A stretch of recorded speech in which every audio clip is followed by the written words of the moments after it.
پھر ایک سواری ہے جس کو رف رف کہتے ہیں،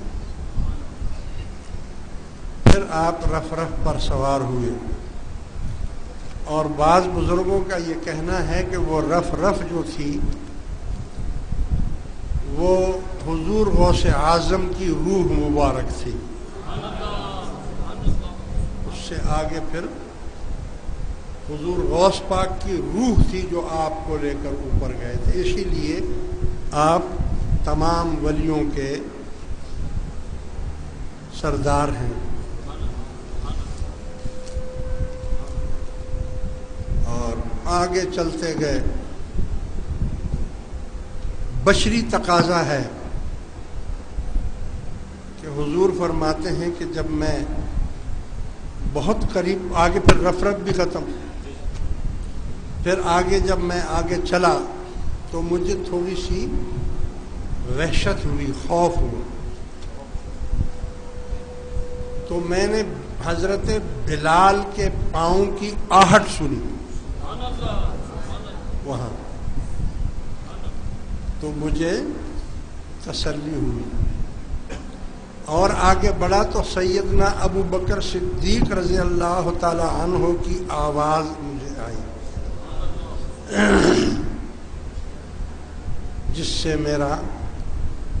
مجھے اطمینان حاصل ہوا۔ اور جب عرش عظیم پر پہنچے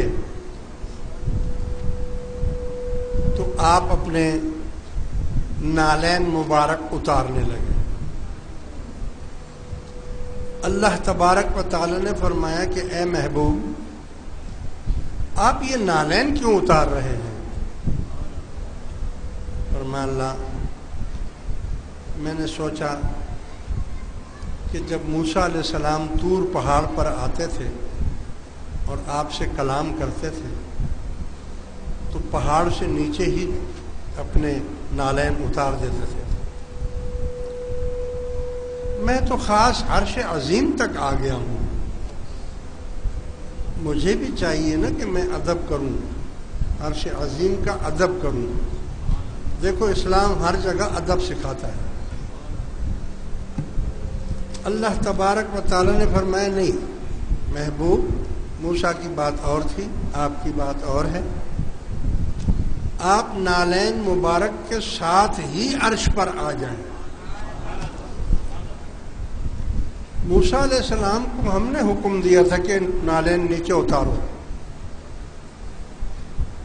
اس لیے کہ ہم چاہتے تھے کہ طور پہاڑ کی مٹی موسیٰ علیہ السلام کے پیروں کو لگے اور موسیٰ علیہ السلام کو برکت حاصل ہو۔ آپ اپنے نالین مبارک کے ساتھ عرش عظیم پر آئیں تاکہ آپ کے نالین کی مٹی سے عرش عظیم کو برکت حاصل ہو۔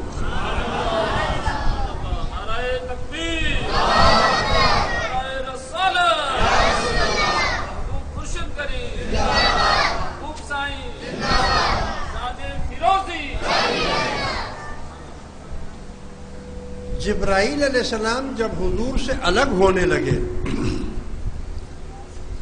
تو حضور علیہ السلام نے فرمایا کہ اچھا ہے جبرائیل، میں تو اللہ کے پاس جا رہا ہوں ملنے، تم میرے اتنے دوست ہو، میرے ساتھ تم نے ساتھ دیا، تو تمہاری کوئی حاجت ہے جو میں پوری وہاں اللہ کی بارگاہ میں پیش کروں؟ جبرائیل علیہ السلام نے کہا کہ حضور عجب نظارہ ہوگا، یار یار سے ملے گا، نور علی نور ہوگا، اللہ کے نور کا نشہ اتنا زیادہ ہے کہ اگر کوئی اللہ کو ڈائریکٹ دیکھ لے، یہ صرف حضور کو طاقت تھی، اگر کوئی اور شخص پر اس کا سایہ بھی پڑ جائے اس نور کا تو وہ بے ہوش ہو جائے، نشے میں ہو جائے۔ تو میرے جیسا غریب آپ کو کہاں یاد ہوگا اس وقت؟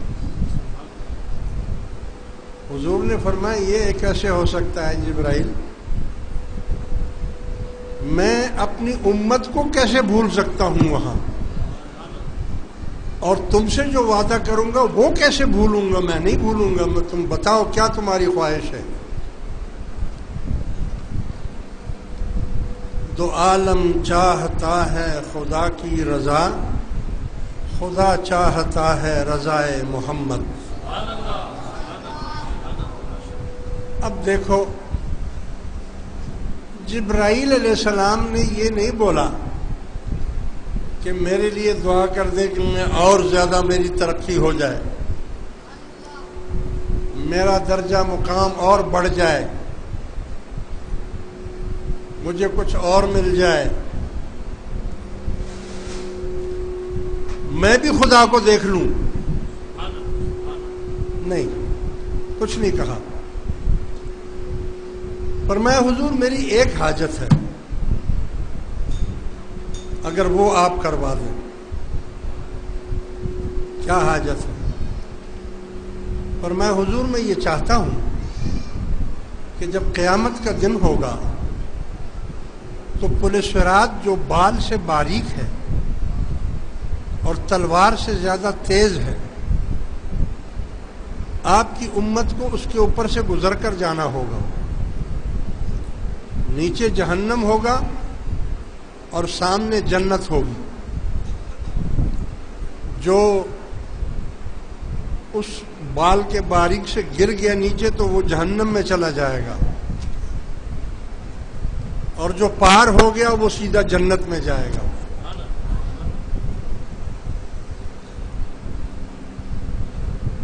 حضور مجھے اللہ تبارک و تعالیٰ نے 70,000 پر دیے ہیں. پر میرا ایک ایک پر جو ہے وہ مشرق سے لے کر مغرب تک ہے. مجھے اللہ تعالیٰ سے یہ مانگ کر لے لیں کہ جب قیامت کا دن ہو تو پل صراط پر میں اپنے پر بچھا دوں اور آپ کی جو امت ہے وہ آنکھیں بند کر کے بھاگتی ہوئی اوپر سے گزر جائے.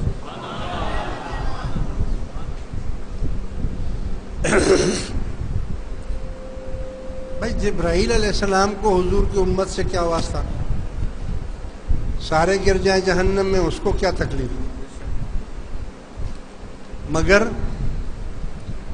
جبرائیل علیہ السلام بہت بڑے عارف تھے. انہوں نے اور کچھ نہیں مانگا تو حضور کی غلامی مانگی، بلکہ حضور کی امت کی غلامی مانگی. کیوں؟ اس لیے کہ اس سے حضور راضی ہو جائیں گے.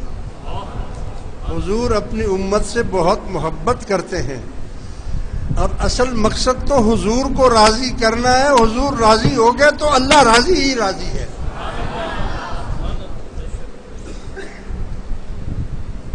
خیر، حضور علیہ الصلوۃ والسلام نے اللہ کی بارگاہ میں یہ دعا کی اور اللہ نے اس کو قبول کر لیا. جب آپ واپس آنے لگے تو فرمایا کہ اے اللہ، مجھے تو آپ نے ہر چیز سے نواز دیا، معراج سے بھی نواز دیا، مگر میری امت کے لیے کیا تحفہ ہے؟ اللہ نے فرمایا آپ کی امت کے لیے میں 50 نمازوں کا تحفہ دیتا ہوں. یہ معراج شریف کتنی برکت والی رات ہے کہ ہمیں نماز بھی اس معراج شریف میں ملی ہے.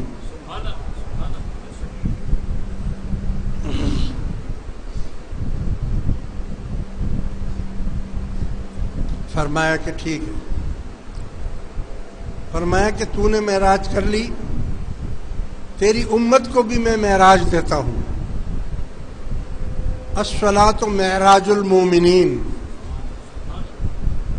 آپ کی امت جب دل سے نماز پڑھے گی تو میں ان کو بھی معراج کرا دوں گا.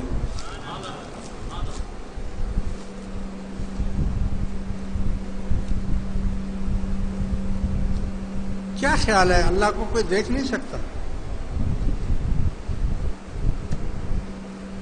اللہ کو کوئی دیکھ نہیں سکتا تو پھر حضور کیوں فرما رہے ہیں الصلاۃ معراج المومنین، لا صلاۃ الا بحضور القلب، وہ تو نماز ہی نہیں ہے کہ جس میں قلب حاضر نہیں۔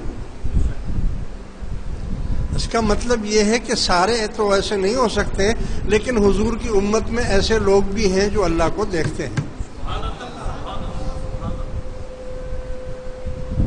حضرت علی کرم اللہ وجہہ الکریم سے کسی نے پوچھا، آپ جو نمازیں پڑھتے ہیں سجدے